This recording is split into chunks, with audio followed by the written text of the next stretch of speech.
you guys, it's Chef Mary at the Way Cool Cooking School. I'm hanging out with my glue mixer today, and we are so excited to show you guys how to make some Oreo biscottis.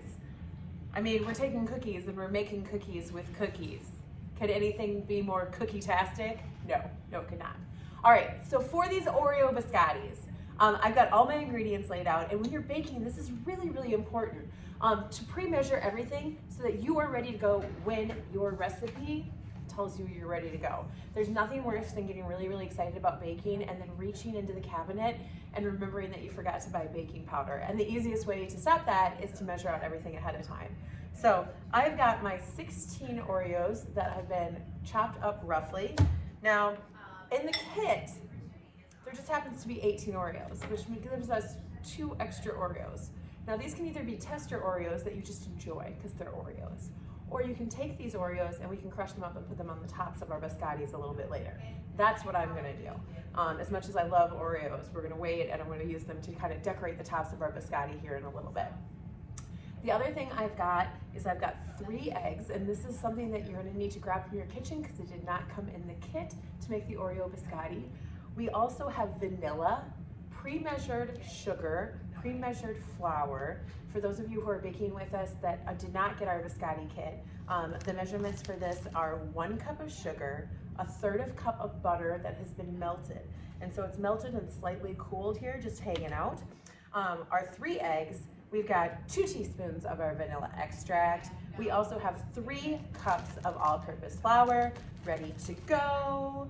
And then 1.5 teaspoons of baking powder, followed up with 1/4 teaspoon of salt, just a little balance that all out. Our Oreos, which we talked about, and then I've got 1 ounce of chocolate chips and 1 ounce of white chocolate chips, and we are gonna use those a little bit later melted, and I'm gonna put those with my fancy extra Oreos because I'm gonna use those at the same time. I'm gonna kind of put some chocolate on and put some Oreos on top of that. So I wanna move those off to the side here really quick.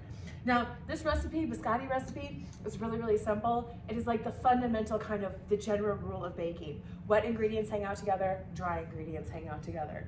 So I'm gonna take and I'm gonna open up my mixer here. You of course can do this with a hand mixer or mix it just by hand in a bowl, but this is a really nice, easy way to do it if you have a stand mixer. I've got my paddle attachment here. And what I'm gonna do is we're gonna take and we're gonna cream our melted butter and our sugar together. So again, that's 1/3 cup of butter melted. So I just put it into a nice microwave safe bowl, melted it for 30 seconds, give it a little stir. If it takes a little bit longer than your microwave, depending on what the watts are of your microwave, you might just do it for 45 seconds. And then I've got my sugar, and I'm gonna dump that in there. And I'm gonna close that real quick, lock it in place, and just give it a little stir. And I'm gonna smush the butter and the sugar together. And this creaming process is awesome because it's really what holds the sugar in place in your baked goods so that it doesn't go everywhere and caramelize and burn. And so we don't want burnt edges on our biscotti. Doesn't take long in the mixer to make it look a lot like vanilla ice cream or mashed potatoes. And then we're gonna take and we're gonna add our 3 eggs and our vanilla. So that's our wet stuff. And yeah, it's weird. Sugar is considered a wet ingredient when you are baking because when it gets into the oven, it melts into a liquid. And so that's why they call it a liquid. All right, crack the egg right in the center of the egg always. Use my 2 thumbs to dig into the egg and open that up. That's my favorite way to not get shells in my eggs. Got 1, no shells. Hi-ya, right in the middle. Thumbs in, open it up. There we go. Egg number 3, 3rd time's the charm. Let's see if we can get all 3, no shells. Oh yeah, such a great way to crack open eggs. We're gonna get that out of the way. I'm gonna grab my little Clorox wipe towel here and wipe the egg off of my fingers really quickly because I don't have time to wash them because I'm gonna show you how to do this. You, of course, when you're making these at home, can certainly wash your hands after you touch the eggs. I'm gonna add the eggs in, and I like to add the eggs in one at a time to make sure they really get mixed in. And so we've got 1 mixed in. We're gonna plop that 2nd egg in there. There we go. And I just wanna make sure that there's no big pieces of yolk inside of the biscotti because you can sometimes see that or even taste the yolk if you don't get the yolk all the way mixed in with your eggs. All right, and that's low enough. We're gonna add the 3rd egg and stir that up. Turn that on to about medium speed, and then I'm gonna turn it back off to add our vanilla. So this is gonna be what flavors the cookie part of our biscotti, and then we've got our actual cookies that we're gonna put in later. All right. Now, we're gonna add in our flour, our baking powder, and our salt. So our dry ingredients are gonna come next in this mixture, and I'm gonna add the flour in first. So again, I've got 3 cups of pre-measured flour here, and we're gonna take, and I'm just gonna gently let that go right on top here. There we go, get it all in there, give it a little shake. And then right on top of that dry mixture, before I turn it on, I'm gonna take and I'm gonna sprinkle this baking powder over the top of it, and try not to get it all in one spot, because we don't want baking powder all in one spot in our cookies. So I kind of do the fairy dust sprinkle, like sparkles, like glitter, all over the top of there. And then I'm gonna do the same thing with our salt and sprinkle that all over the top. So that way when we put the paddle back into the mixer, it's gonna evenly distribute that baking powder, which allows the cookies to help it lift with the egg, and then the salt, because we don't want just like one salt cookie. All right, lock it into place, turn it on low, get that going.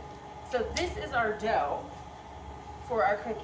I always start slow because I've learned the hard way that if you start fast, the flour and the sugar and everything can easily come out of your mixer when you get to this kind of full batch size of your cookies.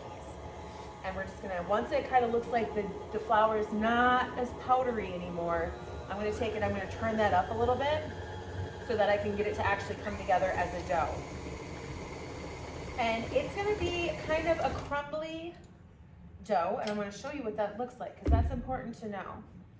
So this dough is a little bit crumbly, which means that, to me, that means I can kind of take my fingers and kind of, it'll fall apart into pieces, but it also passes what's called the sandcastle test.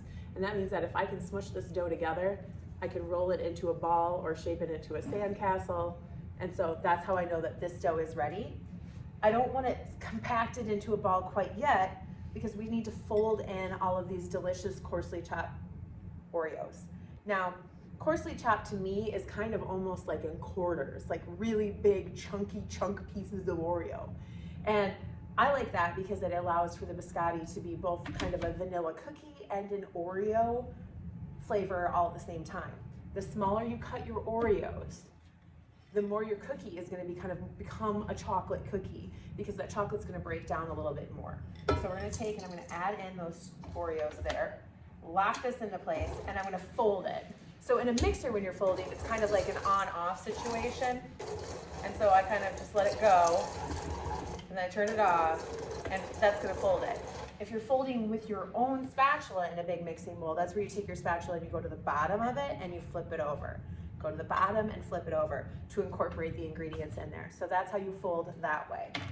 All right, so we're gonna take and turn it on a little bit more here.